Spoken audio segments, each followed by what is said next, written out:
Hey, salut tout le monde. Salut tout le monde. J'espère que vous allez bien. J'espère qu'on m'entend bien aussi. Normalement, ça devrait le faire, ça. Je suis encore tout seul, malheureusement aujourd'hui. La semaine dernière, Clément m'avait dit qu'il allait pouvoir venir. Au final, son planning a changé et il travaille. Et OD est en vacances, comme depuis, comme depuis un mois et demi.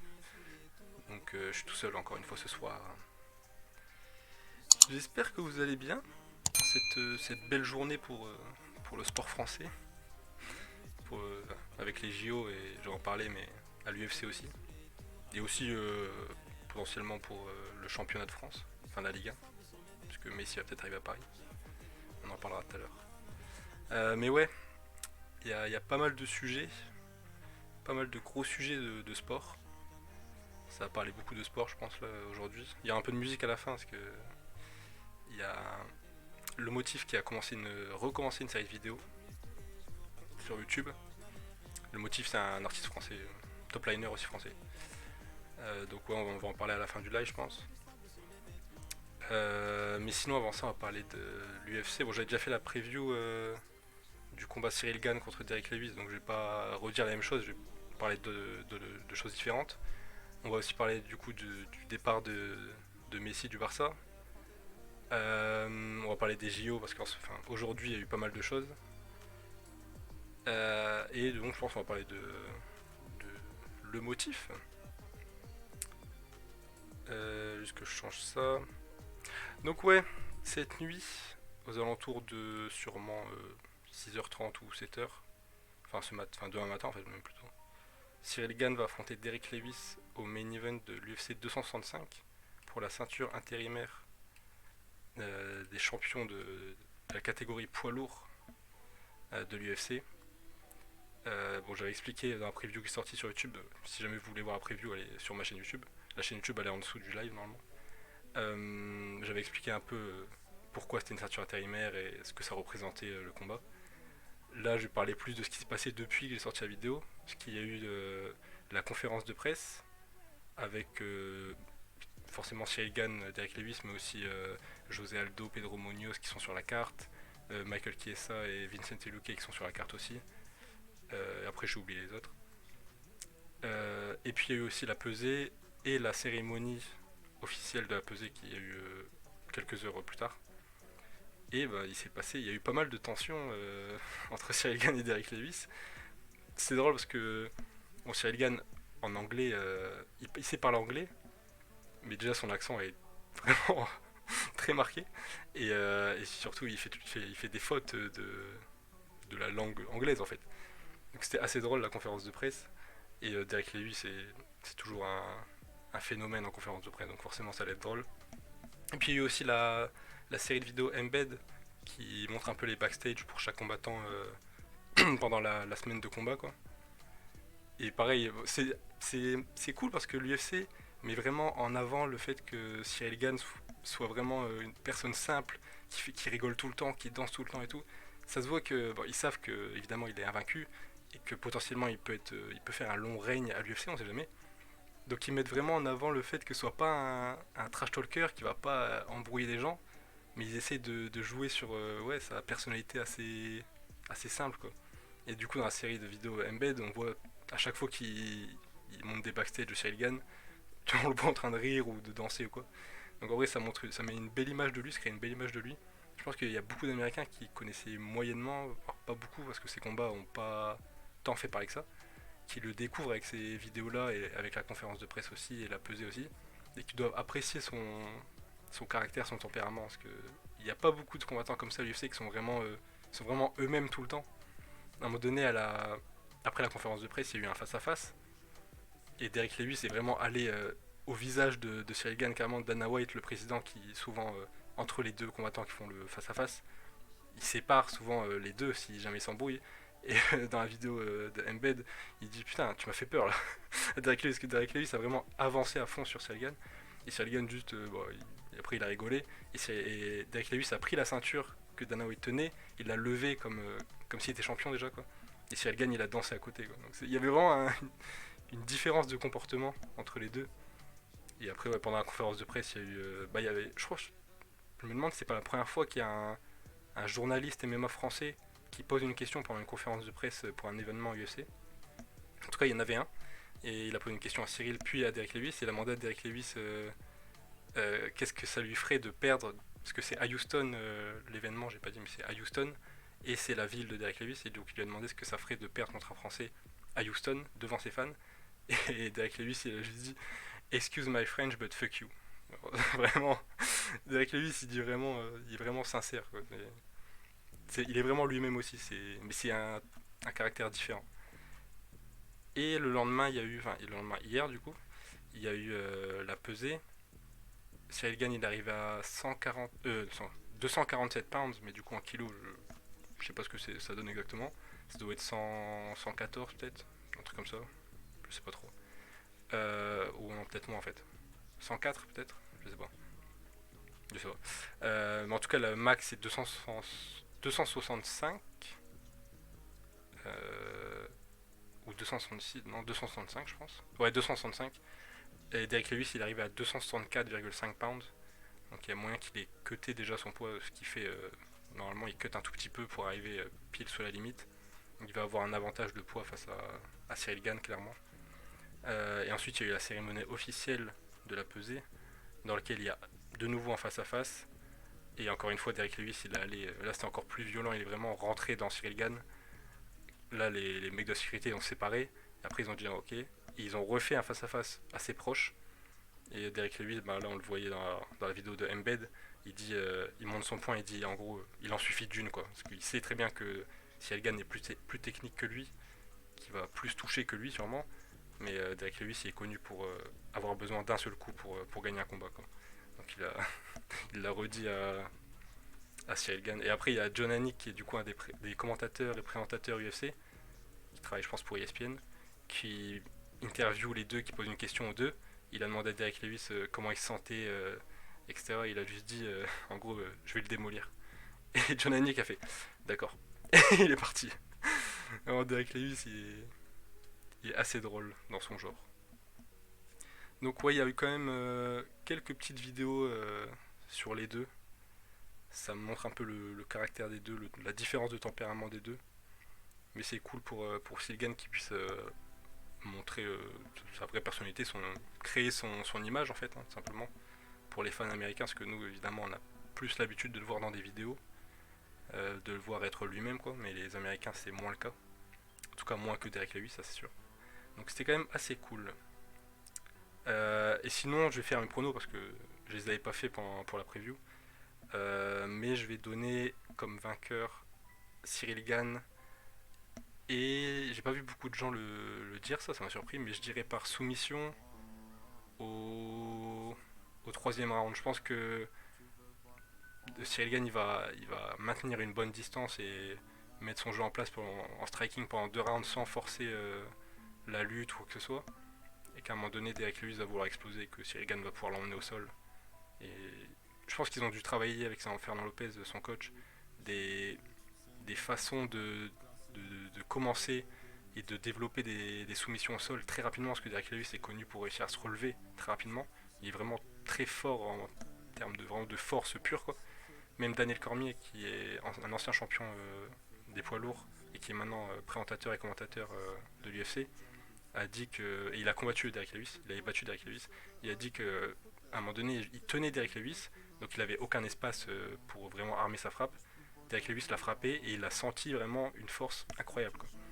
Donc, Derek Lewis c'est vraiment une force de la nature. Je pense qu'ils ont travaillé des soumissions qui peuvent développer rapidement pour pouvoir finir le combat au sol. S'il arrive à l'emmener au sol évidemment. On verra ce que ça donne, mais ouais, moi je dirais soumission troisième round ou quelque chose dans le style quoi. Cette semaine sinon il y a aussi eu l'apparition de Khabib Nurmagomedov, dans le podcast de Mike Tyson, ça s'appelle le Hot Boxing Podcast, qui est co-hosté par Henry Cerudo, qui est un ancien champion olympique de lutte libre, enfin freestyle, et double champion UFC, flyweight et bantamweight, les deux catégories les plus basses en termes de poids, qui est maintenant retraité et qui, bon, il y a toujours des sortes de rumeurs de retour à l'UFC pour Henry Cerudo, mais il est retraité et là il co-host en vrai il host même parce qu'il parle plus que Mike Tyson. Il pose plus de questions que Mike Tyson. Il co-host ce podcast. Et bah il y a eu pas mal de... C'était assez intéressant. Bon Khabib c'est pas qu'il a du mal à s'exprimer en anglais hein, mais il a des formulations enfin des formulations répétitives on va dire. C'est souvent le même genre de... Oh, j'ai eu peur. Merci. C'est souvent le même genre de formulation qui revient quoi.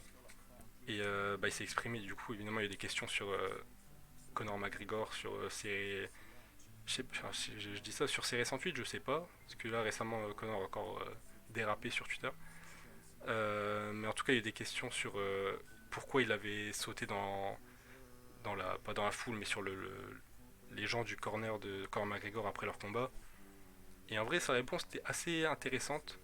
Parce qu'il expliquait vraiment que enfin la raison pour laquelle il avait vraiment craqué comme ça après le combat, c'était parce qu'il s'attendait à une guerre avec McGregor et le voir taper devant ses propres fans qu'il avait ramenés de partout dans le monde en fait, le voir abandonner alors qu'il aurait pu en gros se laisser endormir par Khabib.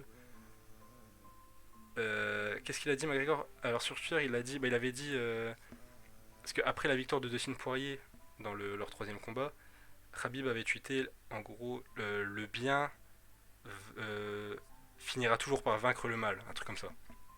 En anglais hein, évidemment. Et McGregor il avait tweeté quelques temps après, parce que le père de Khabib est mort du Covid, il avait tweeté Covid is good and dad is bad. En gros, le Covid c'est bien et ton père c'est le mal, puisque le bien vainc toujours le mal. Et il avait supprimé vraiment très peu de temps après le tweet. Et là, plus récemment, je crois qu'après il a répondu à ce que Khabib disait pendant le podcast. Et je me demande s'il n'avait pas mis même d'autres trucs que ce tweet-là. C'est possible. Mais en gros, le tweet principal, c'est celui-là. Qui est vraiment... c'est grave, quoi. Surtout qu'il le supprime juste après. Pendant le podcast, je sais pas... Pendant une interview, ouais, Khabib, il a répondu un peu à ça. Il a dit que... En gros, c'était terrible, quoi. Et que... Normalement, dans ce genre de moment, il y a des personnes de son entourage qui sont censées le stopper. Et qui ne le font pas. Ouais, non, c'est vraiment chaud. Non, mais McGregor, c'est trop. Et Khabib, il pense que quand il envoie ce genre de tweet là et qu'il supprime juste après, parce que tous les tweets sales de McGregor ils sont supprimés vraiment très peu de temps après, Khabib il pense qu'il est bourré en fait. Et que du coup c'est supprimé juste après, mais qu'il le tweet en étant bourré. Ce qui est possible en soi. D'ailleurs, McGregor s'entraîne toujours avec la jambe dans le plâtre. Non, maintenant c'est attelle, je crois maintenant il a une attelle. Mais donc, ouais, il y a eu ce podcast là. Khabib a parlé de plein de choses, même il a parlé de son père, de son enfance. D'ailleurs, il a raconté que quand il était au Daghestan plus jeune, il savait que dès qu'il y avait des invités chez lui, s'il y en avait un qui avait son âge, son père il allait dire allez, va te battre avec, va lutter avec. Du coup, il a eu cette mentalité là de tout le temps lutter avec tout le monde. C'est drôle en vrai. Et puis Henri Cejudo, c'est aussi un grand de l'UFC, donc il avait des bonnes questions et tout. C'est disponible sur YouTube si jamais ce podcast là, mais il dure un moment, je crois il dure 1h15 ou quelque chose comme ça. Et ça paraît long parce que Khabib a souvent les mêmes phrases quoi. Donc, mais bon, c'est intéressant en vrai quand même. Parlant de Khabib, je parlais de ça avant, son, son coéquipier d'entraînement, qui est maintenant son. Enfin, non, Khabib, c'est son coach en fait à Islam, va combattre Rafael Dos Anjos à l'UFC 267 qui est, si je ne me trompe pas, en novembre. Euh, non, en octobre, je crois. En octobre, en septembre, il y a le 266 et du coup c'est en octobre, il me semble. Et ouais, c'était assez attendu parce que ça fait un moment qu'ils se clashent sur Twitter, ils n'arrêtent pas ils arrêtent pas de s'envoyer des pics. Et clairement, ça devait arriver, hein, parce que Rafael Dos Anjos avait perdu contre Khabib pendant sa montée vers le titre. Et depuis, il n'a pas eu d'autres runs RDA. Donc Islam, maintenant que Islam est classé devant lui, il y a de fortes chances pour que ça arrive. C'est quand même malgré tout un très mauvais match-up pour Rafael Dos Anjos. Hein. Lui, c'est l'UFC, j'ai l'impression qu'il le néglige. C'est un ancien champion de la catégorie, Rafael Dos Anjos, et vraiment, ils lui mettent que des mecs qui sont dans un très mauvais style pour lui. Il a affronté Khabib, du coup, il a affronté Islam, mais il a affronté aussi Colby Covington. À chaque fois, c'est des mecs qui vraiment en lutte peuvent le massacrer. Quoi. Il prend trop cher. En plus, il accepte à chaque fois. Donc, enfin bref. Lui, il s'était embrouillé avec McGregor aussi d'ailleurs. Et par contre, autre coéquipier d'entraînement de Khabib, Luke Rockhold, qui n'a pas combattu depuis 2019, revient là en novembre, le 6 novembre. Normalement, c'est. Je réfléchis, mais je crois que c'est pour un Fight Night. Je pense pas que c'est pour un événement UFC. Il va affronter Sean Strickland, qui a gagné la semaine dernière contre Uriah Hall en main event du Fight Night de la semaine dernière. En vrai, je pense que c'est bien pour le Crocol, qui revient contre un mec qui est en train de monter, mais qui en même temps est à sa portée, surtout pour un retour. Je pense que c'est pas mal pour lui. Il a eu, il y a eu plusieurs offres qui le mettaient pas du tout en avant. Le Crocol, c'était genre des Khamzat Chimaev qui est pas classé ou des trucs comme ça, alors que c'est un ancien champion aussi. Là, je pense que c'est déjà un peu mieux pour lui. Surtout que ça fait 2 ans qu'il n'a pas combattu. Donc, et surtout que ses derniers combats c'était que des KO. Enfin, il s'était fait mettre KO par Jan Blachowicz, par Yoel Romero, je sais plus par qui. Enfin, il avait enchaîné quoi. Il y a aussi le premier combat en flyweight de Cody Garbrandt qui a été annoncé pour décembre. Je sais plus, je crois pas que ce soit sur un événement UFC, je pense que c'est sur un Fight Night aussi. Et ce sera contre Kai Kara France, qui pareil est bien positionné dans la catégorie flyweight. Évidemment, Cody Garbrandt est bien positionné dans la catégorie au-dessus, donc c'était évident qu'il allait avoir un bon combattant pour sa première en flyweight. Et c'est le cas, donc ça va être un beau combat, je pense. Ça peut être une guerre en vrai. C'est pas mal pour lui. Et par contre, je pense que c'est un peu. Je dirais pas que c'est dernière chance, mais c'est chaud là pour Cody Garbrandt s'il perd.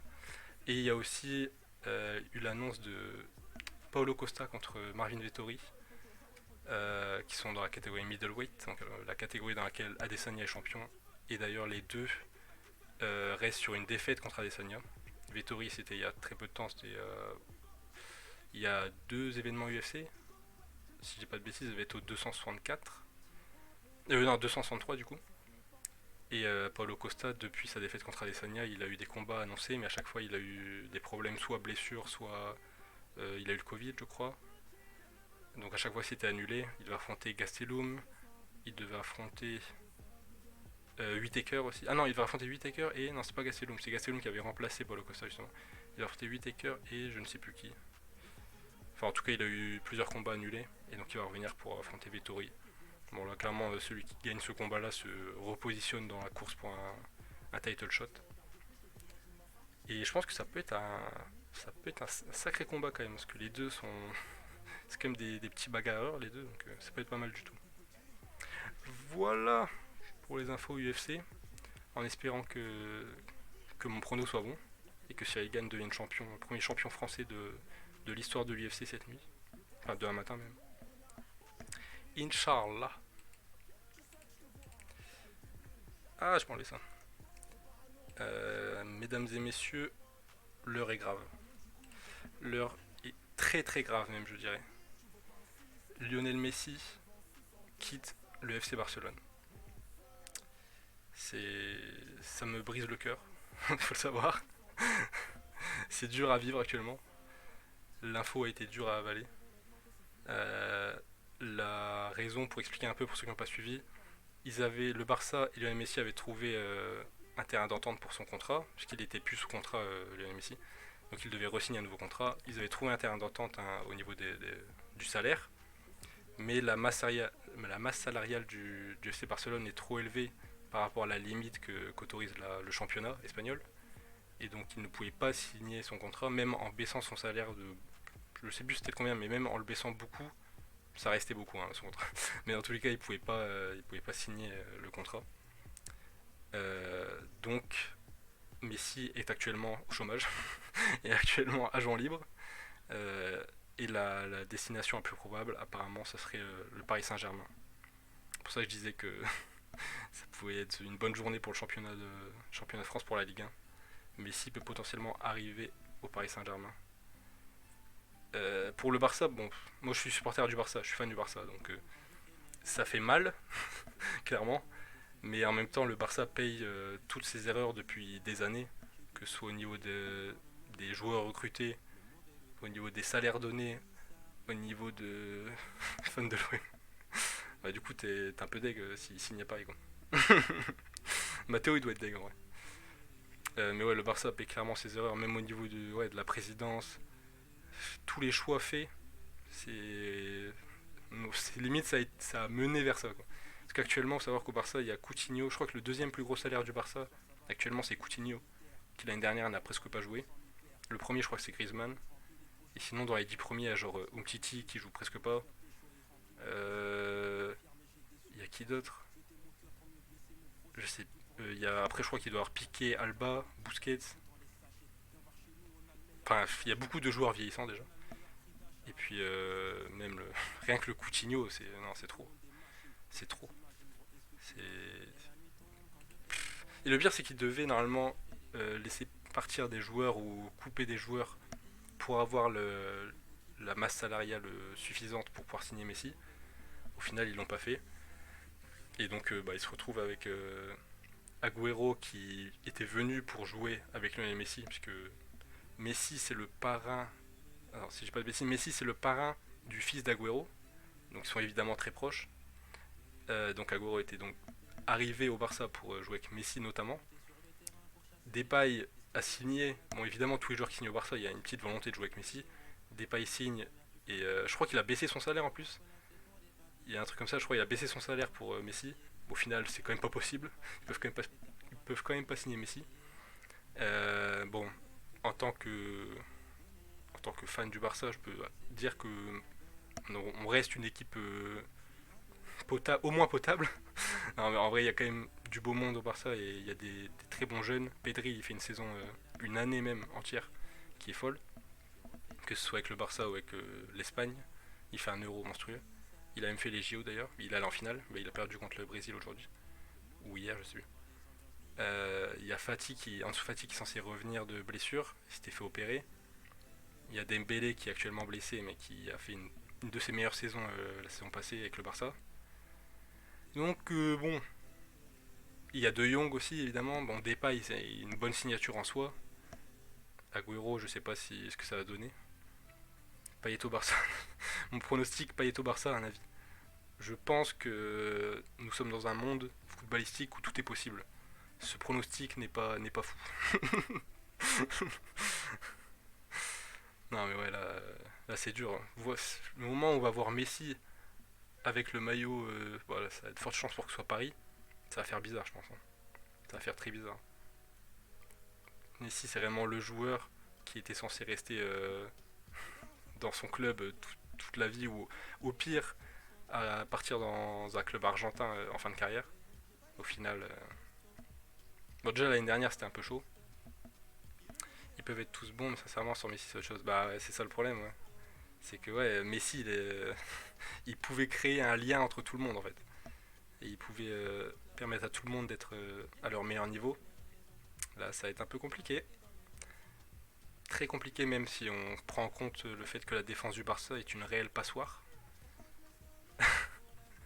Mais bon, il n'y aura pas trop de choix. Mais surtout que là, le Barça, je pense, je sais pas s'ils vont signer d'autres joueurs, en fait. Donc leur effectif au complet, bah, il faut que les jeunes puissent se développer, quoi. Je pense que cette saison ça va être un peu compliqué. Si, City est sur le coup aussi, mais d'après Mohamed Bouafsi, qui est journaliste français, Paris est beaucoup mieux. Bon, il y a eu des déclarations du clan Messi, entre guillemets, qui disaient qu'il n'y a pas de rendez-vous avec le Paris Saint-Germain qui est programmé ou pensé. Mais apparemment, Pochettino a parlé à Messi. Il y a eu enfin, Messi était en vacances avec Neymar, Verratti, Paredes et Di Maria, tous à Paris. Donc bon, ça va être chaud. Mais bon, en vrai, City est quand même sur le coup, hein, mais ils viennent de signer Jack Grealish en plus. Je crois ils l'ont payé genre 140 millions, quelque chose comme ça.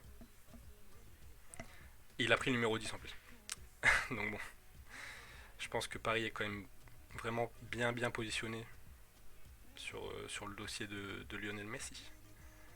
Et après, pour parler un peu de Paris, pour l'année prochaine, si Messi signe bel et bien un contrat à Paris, ils auront une attaque Mbappé, Neymar, Messi, parce qu'apparemment l'objectif d'après Nasser El Khalifi, c'est de garder Mbappé et de signer Messi. moi, ouais, ouais. En fait, ils veulent passer donc à 5 défenseurs parce qu'ils ont signé Sergio Ramos cet été, qui était libre. Ils ont signé aussi Wijnaldum. Ils ont recruté aussi Hakimi. Qui d'autre? Ah oui, et Gianluigi Donnarumma, le gardien. Donc là, leur objectif serait donc d'être à 3 défenseurs centraux et de jouer avec 2 pistons, parce que je pense pas qu'ils veulent mettre sur le banc Kimpembe ou Marquinhos. Ça voudrait dire s'ils mettent en attaque Messi, Neymar, Mbappé, que leur milieu sera un milieu à 2 joueurs, avec sûrement Verratti, ils ont recruté Wijnaldum, donc peut-être Wijnaldum. C'est quand même pas très très défensif tout ça. Après, t'as 5 défenseurs en soi, hein, mais le fait d'avoir 3 joueurs offensifs qui ne font pas toujours le pressing et ne défendent pas pendant 90 minutes du tout, c'est. Faut voir ce que ça donne. Bon, évidemment, en Ligue 1, ça va passer plus que largement, hein. C'est pas ça le problème, c'est plus pour la Ligue des Champions, je parle. Il faudra voir comment ils vont organiser leur 11 de départ. Si Messi signe. Parce que sans Messi, dans tous les cas, je pense que ce sera hyper fort. Avec Messi, c'est pas une question de niveau, c'est plus une question d'équilibre offensif-défensif, quoi. Parce qu'avec deux milieux comme Verratti et Wijnaldum, c'est assez chaud quand même, hein. Tu perds la bataille du milieu presque obligatoirement. Donc, après, j'ai pensé aussi à la solution d'avoir un Marquinhos qui joue un peu en 6 en, phase, en phase offensive, au moins. C'est aussi une possibilité en soi, ce qu'il a déjà fait avec le Paris Saint-Germain, même si son vrai poste c'est défenseur central. Donc ouais, faut voir comment se passe tout ça. En tout cas, ça fait mal. Mais si qui quitte le Barça, ça fait mal, je vous le dis. C'est surprenant en plus. Je m'y attendais pas pour le coup. Mais bon, il voulait potentiellement déjà partir la saison dernière. Ainsi soit-il, j'ai envie de dire. Euh, Écoutons, nous pouvons parler des JO. On va parler de basket en premier parce que c'est ce qui est arrivé le plus tôt aujourd'hui. J'ai dû me lever à 4h30 du matin pour regarder le match. La finale entre l'équipe de France et les États-Unis. L'équipe de France qui n'avait pas encore perdu pendant les JO, qui avait battu les États-Unis en poule au tout premier match des JO, et qui venait de jouer une demi-finale qui s'était jouée au buzzer sur un contre de Nicolas Batum contre la Slovénie. Et en face, il y avait donc les États-Unis qui, après un début assez compliqué, où ils ont perdu contre la France, ils ont joué l'Iran qui était à un niveau bien plus bas qu'eux, donc pas vraiment d'opposition, et la République tchèque qui était aussi à un niveau beaucoup plus bas qu'eux, donc très peu d'opposition, ont réussi à s'adapter au jeu FIBA, à adapter leur jeu aussi collectivement, et qui en finale éliminent l'Australie en demi. En quart, ils jouent qui déjà Ils jouent l'Espagne en quart en plus. Donc l'Espagne c'était déjà un gros test, et pareil, première mi-temps ils avaient énormément de mal. Ils se reprennent à la mi-temps et troisième quart-temps ils roulent sur l'Espagne. Contre l'Australie, il se passe un peu le même scénario, sauf que ça commence plutôt vers la fin du deuxième quart-temps. Parce qu'au début du match, l'Australie, elle développait complètement son jeu. Et contre la France, il n'y a même pas eu de temps de démarrage, quoi. Dès le premier quart-temps, ça jouait fort. Kevin Durant, il fait un match monstrueux. Bon, tous ces Jeux Olympiques sont monstrueux à Kevin Durant. Tous ces matchs de base sont monstrueux. Et là, en finale, il a fait mal. Parce que les périodes où la France était vraiment bien, commençait à être mieux dans le match, Kevin Durant, il nous tuait littéralement. Il arrive à shooter sur n'importe qui, toutes les positions, et il se fait ficelle, donc c'était compliqué. Mais ce qui est un peu dur, c'est que la France fait sûrement son pire match des JO, quoi. Et on perd que de 5 points en finale contre les États-Unis, qui dominent les Jeux Olympiques depuis, si c'est pas toujours, c'est presque toujours, qui sont champions olympiques en titre évidemment, qui ont une équipe qui, avec, individuellement, est largement au-dessus de n'importe quelle équipe. Donc perdre de 5 points seulement, et en plus on leur fait peur en toute fin de match, parce qu'on revient à toute fin du match, c'est rageant. Parce que même le match contre la Slovénie, on était beaucoup mieux. Bon après il y a des... Tout est relatif, hein. Il y a des raisons pour lesquelles on était moins bien, notamment la défense des Américains, qui était monstrueuse. Je pense à Drew Holiday, Bon, lui, sa saison, il est champion NBA avec les Bucks. Offensivement, il avait du mal, mais défensivement, un pilier. Et là, il arrive avec les États-Unis juste après les finales NBA et il garde le même rythme, sauf qu'il est meilleur offensivement. Et j'ai vu un tweet d'ailleurs de. Une sorte de tweetos un peu sport, un peu basket, ça s'appelle Sam. Fade Wade, son arroba, je crois. Et il disait Jrue Holiday, c'est vraiment l'arme fatale en défense. Sur tous les joueurs extérieurs, il est impassable. Sur toutes les prises de contact, sur tous ses appuis, il est genre impeccable.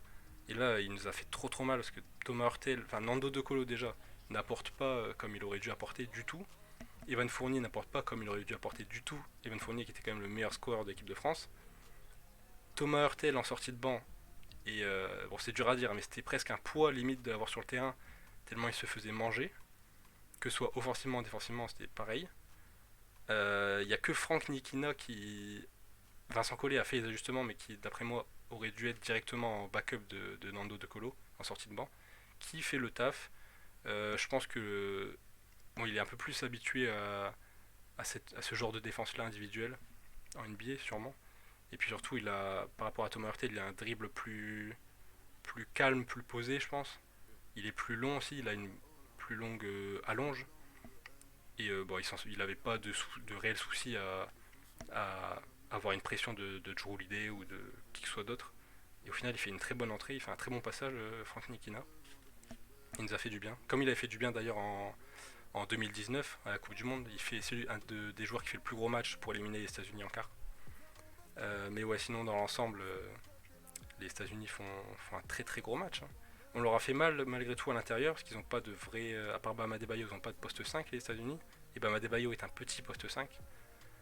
Donc on leur a fait mal avec Rudy Gobert, avec. Bon, Vincent Poirier a peu joué, mais Mousse Fall aussi. Donc on a essayé de faire un peu leur faire du mal dans la raquette, mais c'était pas suffisant, quoi. C'était clairement pas suffisant. On a manqué d'options dans la création. Nicolas Batum n'a pas été assez présent aussi, je pense, dans l'ensemble. Et ouais, hein, ils ont fait le taf. Parce qu'en plus, il y a des périodes où la France était mieux. On arrivait à mieux les contenir et à les gêner. Parce qu'ils ont toujours des passages, les États-Unis, où collectivement, offensivement, c'est faible. C'est que du 1 contre 1, quoi. Donc il y a des moments où on les gênait vraiment. Et derrière, quand on jouait sur pick and roll, comme ils changeaient sur tous les écrans, on pouvait jouer à l'intérieur avec souvent Rudy. Et on leur faisait mal. Mais dès qu'il passait accélérateur, c'était compliqué, quoi. C'était très compliqué. D'ailleurs, Greg Popovich a fait un rendu hommage à l'équipe de France en conférence de presse après le match. Il a dit que la victoire était d'autant plus belle que l'équipe de France était une très belle équipe, une grande équipe. Je pense qu'il a même parlé un peu de l'organisation française en termes de basket. Donc c'était assez beau. C'était assez beau. Mais ouais, donc médaille d'argent pour l'équipe de France. C'est malgré tout presque un exploit déjà. On n'était pas allé en finale depuis, je crois, 2000, depuis les Jeux Olympiques de 2000. Et c'était déjà contre les États-Unis, il me semble. Donc non, ouais, c'est quand même un exploit, hein. C'est déjà très très bien. Et surtout, je pense que pour la suite, ça annonce de belles choses. Parce qu'il y a des jeunes Français qui arrivent. Je pense à Victor Wembanyama qui a fait. Alors c'était quoi? C'était l'Euro. C'était l'Euro ou le championnat du monde ou quoi, espoir. Et qui est juste monstrueux, hein. Je sais pas quelle taille il fait, mais il doit faire presque 2,20 m. Et il shoot à 3 points. Et il drive. Et il a un vrai dribble. Et enfin, il est impressionnant. Lui, quand il va avancer un petit peu dans sa carrière, qu'il va arriver en équipe de France, il va pouvoir faire très très mal, je pense. Sinon, on a également eu une finale pour l'équipe de France de handball contre le Danemark. Et cette fois-ci, on allait chercher l'or. Je sais plus, on gagne que de 2 buts. Je sais plus le score exact, mais je crois qu'on gagne que de 2 buts.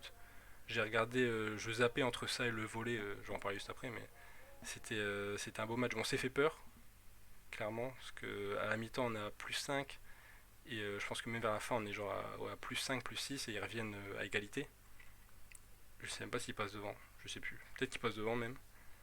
Bon, au final, on a résisté au retour des Danois, et on va chercher l'or. L'équipe de France de handball, c'est montagne russe. À un moment donné, c'était vraiment sur le toit du monde. Après, ils ont une période compliquée. Et là, ils reviennent sur le toit des JO. Donc, c'était vraiment beau.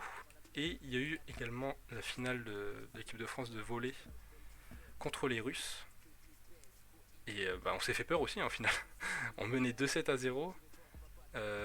Les Russes reviennent à 2-2. Ils prennent les 2 sets suivants. Et donc, il y avait un tie-break pour le cinquième set. Et même dans ce cinquième set là, début du set, on se fait très peur. Je crois qu'ils sont à plus 2 ou plus 3 les Russes. Au final, on revient et les derniers points, il y a des points magnifiques des Français. Moi, je m'y connais pas tant que ça en volley. Je connais à peu près les règles, etc. Mais ça faisait plaisir à voir, c'était beau. Même l'engouement qu'il y avait, même des commentateurs et tout. C'était un beau moment aussi. Plus que pour le handball. Le handball, je sais pas pourquoi, mais les commentateurs, ils étaient pas, je sais pas, ils étaient pas à fond. Enfin, je pense qu'ils étaient heureux, hein, vraiment, mais il n'y avait pas autant d'engouement, j'avais l'impression. En volley, bon, c'est la première médaille d'or olympique pour l'équipe de France de volley, donc il y a peut-être ça qui joue aussi. Mais ouais, il y avait un vrai bel engouement, il y avait une vraie belle énergie.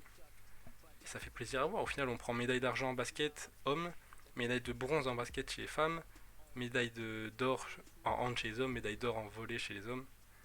Donc belle journée, en tout cas pour les sports collectifs, c'est vraiment pas mal, hein.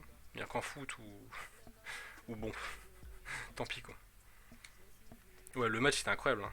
En volley, ouais, vraiment, c'était vraiment beau. C'était serré du début à la fin. Les deux équipes ont eu leur passage. Et Ngapet est monstrueux. Bon, il y a plusieurs joueurs français qui étaient monstrueux, mais franchement, lui, c'est vraiment un monstre. Le tie-break, c'était chaud, ouais. Ouais, on est à -3 au tout début, après on remonte, on revient. Ah, c'était vraiment chaud, c'était vraiment beau, au final. Le dernier point, je sais plus comment il s'appelle, mais il y a un point où le français qui est censé en gros faire une remise, il fait une sorte de feinte et franchement, c'était vraiment propre. Très très propre. Donc ouais, belle journée pour les sports collectifs, pour le sport français en général. Et évidemment, on espère que Cyril Gann fera le taf cette nuit. Je vais stresser pendant le combat, hein. Je vais suer des mains, je pense. J'ai pas enlevé ça, attendez. Sinon, cette semaine, il y a également, parce que ce n'est pas fini du tout, la free agency, la période d'agent libre en NBA. La période dans laquelle les joueurs sans contrat peuvent signer, les joueurs qui ont une option joueur sur leur contrat, c'est-à-dire une option, en gros la possibilité de re-signer une année directement dans leur contrat, peuvent choisir de prendre cette option, de signer dans d'autres franchises, ou de prendre leur retraite, hein. C'est une possibilité aussi. Et il y a pas mal de choses qui se passent. J'ai essayé de noter un peu pour pas oublier les plus gros. Déjà pour parler des joueurs qui ont re-signé, Kevin Durant a re-signé à Brooklyn. Je crois que son contrat c'est genre, c'est abusé, hein, mais c'est genre 198 millions sur 4 ans, un truc comme ça. Steph Curry il a re-signé aux Warriors aussi. Son contrat c'est un truc de ouf aussi, hein. Je crois que c'est le plus gros contrat de l'histoire. Enfin ça va devenir le plus gros contrat de l'histoire parce que ça monte au fur et à mesure des années, son salaire monte. Kawhi Leonard va re-signer aux Clippers. Jimmy Butler a re-signé à Miami. Et bon, les autres, je crois, j'en ai déjà parlé. Chris Paul, j'en ai parlé mardi. Et les autres, je crois que j'ai oublié. Dans ceux qui ont re-signé, j'ai peut-être. Après, ouais, Iguodala a re-signé aux Warriors, mais il était à Miami l'année dernière. C'est juste qu'il a eu une période aux Warriors dans laquelle il a gagné 3 titres d'ailleurs. 3 titres NBA. 3 ou plus, non, je crois que c'est 3 titres NBA, hein, il me semble. 3 ou 4. Non, ça doit être 3, c'est 3. Donc, ouais, il a re-signé aux Warriors. Après, je crois que c'est que des nouveaux. Parmi ceux que dont j'ai pas encore parlé, j'avais pas parlé mardi, il y a Kemba Walker qui a signé aux Knicks, qui rejoint donc Evan Fournier à New York. Il rejoint Julius Randle, ça j'ai oublié. Julius Randle a re-signé à New York. Julius Randle qui était le MIP la semaine dernière, donc le joueur qui a désigné comme le joueur qui a le plus progressé sur la saison, enfin entre les deux saisons quoi. Est-ce qu'il y a eu d'autres signatures à New York? Je ne sais même plus. Je ne sais même plus, mais en tout cas, là, ils ont une vraie grosse équipe New York. Déjà cette année, ils vont en playoff, je crois, ils finissent 5ème de la saison, quatrième ou cinquième. Ils se font éliminer par Atlanta en playoff, mais en faisant vraiment une très belle saison, surtout défensivement, grâce à Tom Thibodeau, leur coach, notamment, et Julius Randle qui a vraiment step up, il a vraiment augmenté son niveau cette saison. Et là, avec Kemba Walker qui est sur une période compliquée de sa carrière, mais quand même, qui est un très bon joueur, avec Evan Fournier qui en plus de ça fait des très bons JO, même si en finale il y a eu du mal. C'est pas mal du tout, New York. C'est vraiment pas mal du tout. Je pense que ça peut aller chercher quelque chose. Pour moi, ça va pas parce que l'Est c'est très fort cette année. Ça va être très fort cette année. Donc je pense pas que ça peut aller au bout du tout. Mais ça peut donner une très belle saison pour les fans de New York, je pense. Autant que cette saison, si ce n'est plus. Il y a aussi eu entre mardi et aujourd'hui l'annonce de l'arrivée de DeMar DeRozan à Chicago. Euh, on n'avait pas parlé, je pense, parce qu'on avait parlé de Lonzo Ball qui arrivait à Chicago, donc non, on n'en avait pas parlé.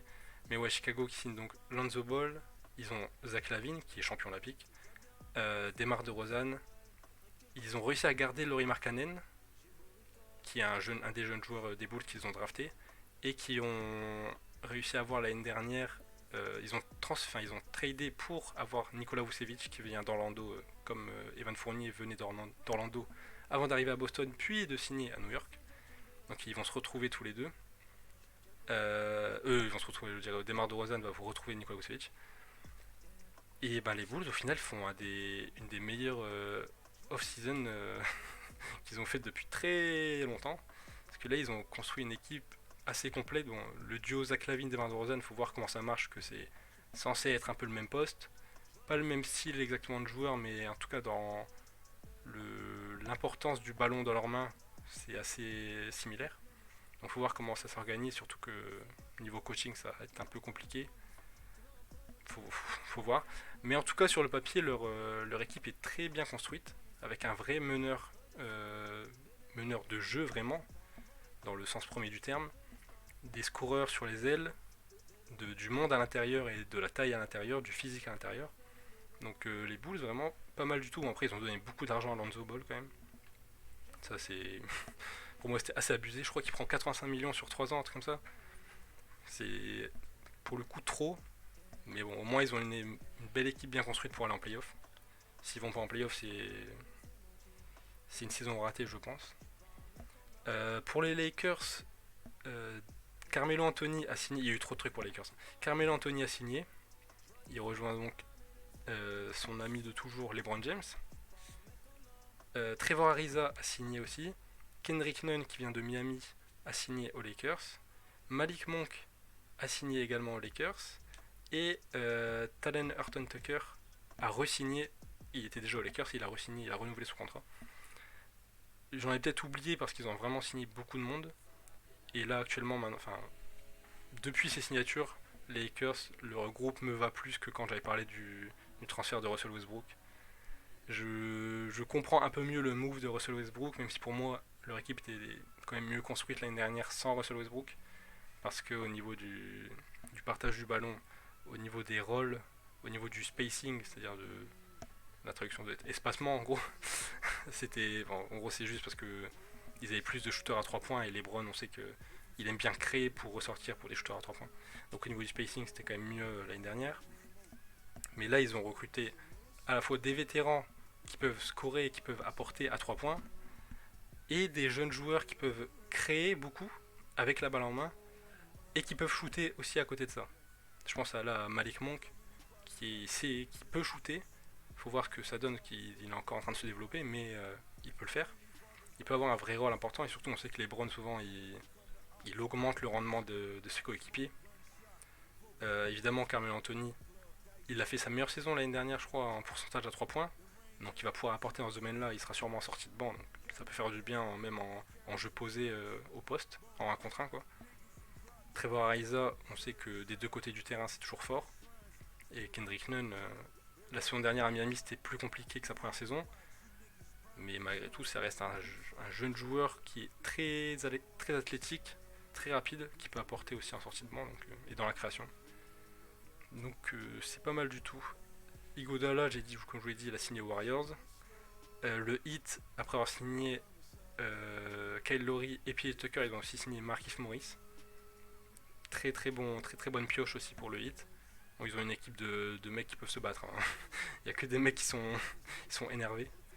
Et ils ont re-signé Jimmy Butler, comme j'ai dit. Ah oui, aux Warriors, il y a Eric Pascal aussi qui a signé, j'ai oublié de le dire.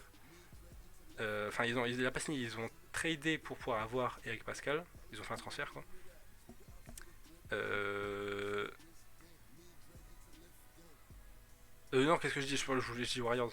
Pour le Jazz, je veux dire, ils ont tradé pour libérer Eric Pascal pour l'envoyer au Jazz. Et ça, pour le coup, c'est une bonne pioche pour le Jazz aussi. Surtout que je crois qu'en retour, il perd presque rien. Il y a Kelly Oubre qui était aux Warriors, lui, qui arrive aux Hornets de Charlotte. C'est pas mal pour les Hornets qui développent un peu leur crew de jeunes joueurs là. Jeunes joueurs assez explosifs. Je pense que le jeu des Hornets va être cool à regarder, même si ça va pas forcément gagner tant de matchs que ça peut être cool à regarder. Ça peut être assez spectaculaire. Et la dernière info que j'ai oubliée. Ah non, oui, ok. C'est Lamarcus Aldridge qui.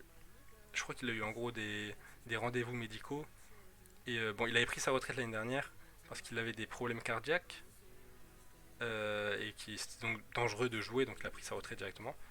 C'était soudain l'année dernière, on en avait parlé d'ailleurs, mais c'était du jour au lendemain, c'était pouf. Aldridge retraité, alors qu'il était encore dans une bonne période de sa carrière, même s'il était un peu sur la fin. Et comme il a eu des rendez-vous médicaux qui en gros lui ont dit qu'il pouvait reprendre, il pense à reprendre. Donc c'est pas dit qu'il reprenne vraiment, c'est pas dit qu'il re-signe quelque part, mais en tout cas c'est Woj qui avait annoncé ça, que Aldridge pensait à ça.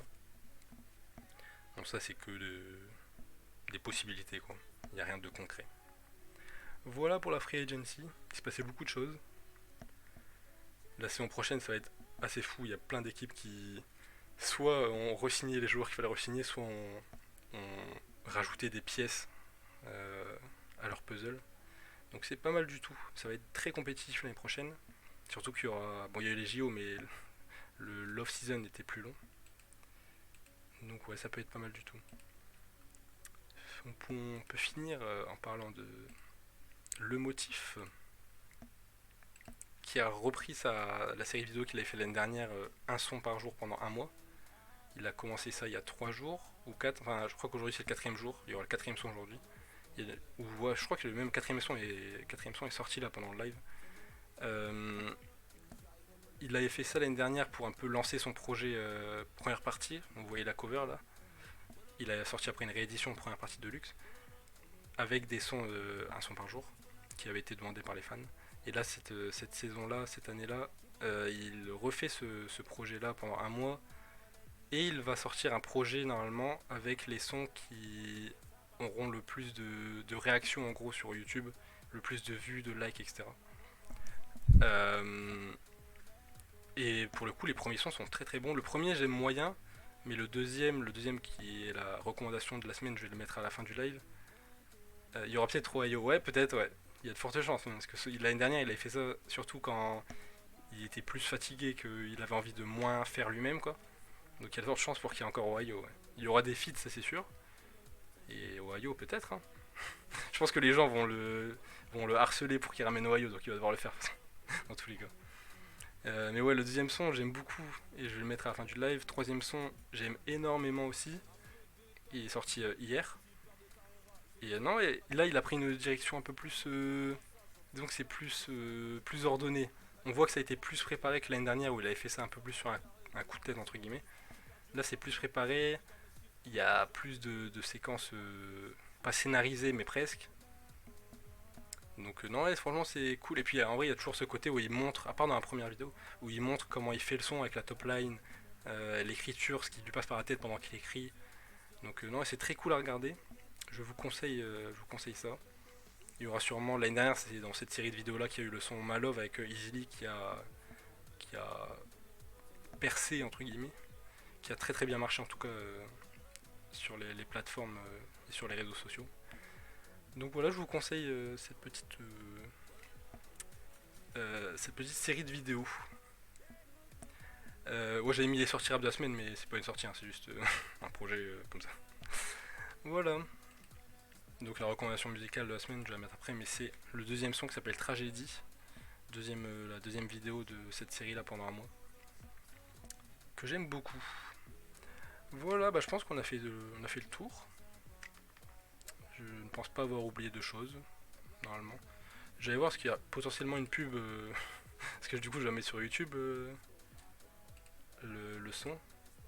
Non ok c'est bon, je croyais pas, il y a rien. Je crois que c'est bon. Bah écoutez, bonne soirée à tous, merci d'être passés, c'était très cool. Bisous, bisous tout le monde. Bisous, bisous.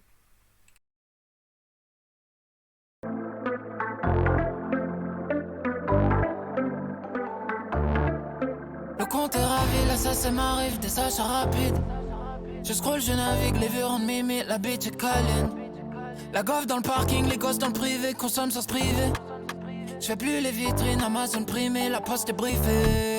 Des jours et des nuits à vouloir cette vie, qu'est-ce qu'on veut une fois qu'on a ce qu'on veut. Tout le monde est heureux mais j'aime les sons tristes. Plus au fond de la boîte que sur la piste. J'écris mes meilleures paroles dans la crise. J'entends beaucoup mieux mon cœur quand il crie. Sur circuit F1 je suis en karting, le seul en été à prier la pluie. Baby, je préfère quand c'est la merde. Elle me plaît pas beaucoup, la vie quand elle est belle. Baby, je préfère quand c'est la merde. Elle me plaît pas beaucoup, la vie quand elle est belle. Il me faut du sale, du mal, de la tragédie. Un peu de sale, de mal, de tragédie. Il me faut du sale, du mal, de la tragédie. Un peu de sale, de mal, de tragédie. Je suis belle et t'es Capricorne, le nouveau câble est impeccable. Je préfère quand ça va pas, pour pimenter il me faut du sale. Des scènes à 2h du mat, j'écris un son, je te dédicace. Je retrouve l'inspi qui s'en est allé, je remplis des pages en Helvetica. Baby, je préfère quand c'est la merde, elle me plaît pas beaucoup. La vie quand elle est belle, baby, je préfère quand c'est la merde, elle me plaît pas beaucoup. La vie quand elle est belle. Il me faut du sale, du mal, de la tragédie. Un peu de sale, de mal, de tragédie. Il me faut du sale, du mal, de la tragédie. Un peu de sale, de mal, de tragédie.